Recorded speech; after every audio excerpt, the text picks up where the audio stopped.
নমস্কার। কবি চন্দননাথের কবিতা অপরাজিতা। জানো মা, আমি না কবিতা লিখেছি, তোমরা পড়বে কি তা? মার কাছে কি খাতা মেলে ধরে ছোট্ট অপরাজিতা।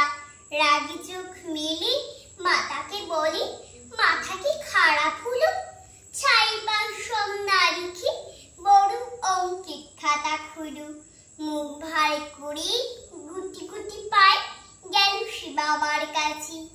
কবিতা লিখেছি ও বাবা, তোমার দেখার সময় আছে? মুখটি না তুলে বললেন বাবা। কবিতা লিখেছো বেশ, পড়বো তো বটে, আগে খবরের কাগজটা করি শেষ। অগত্যা গেল দিদিটির কাছে, ডাকলো সে, দিদি আয় দেখ না কেমন ছবিটা এঁকেছি ছোট্ট এই কবিতায়। দু চোখে দিদি টিভি পর্দার ঝলমলে রোশনাই। বলল, কবিতা তুই লিখেছিস? কবিতা নয় ওটা ছাই। অপরাজিতার চোখ ছল ছল, বুকে কান্দায় ঢেউ। তার লেখা এই প্রথম কবিতা দেখলো না পড়ে কেউ। একা ঘরে বসে সামনে তাকালো মালাতে সাজানো ছবি।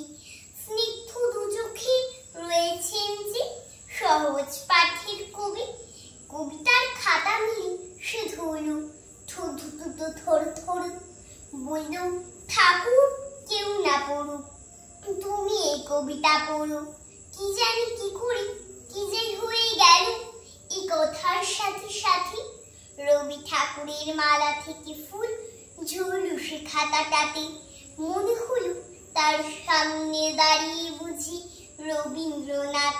মাথার উপর রাখলেন তার আদর মাখানো হাত। নমস্কার।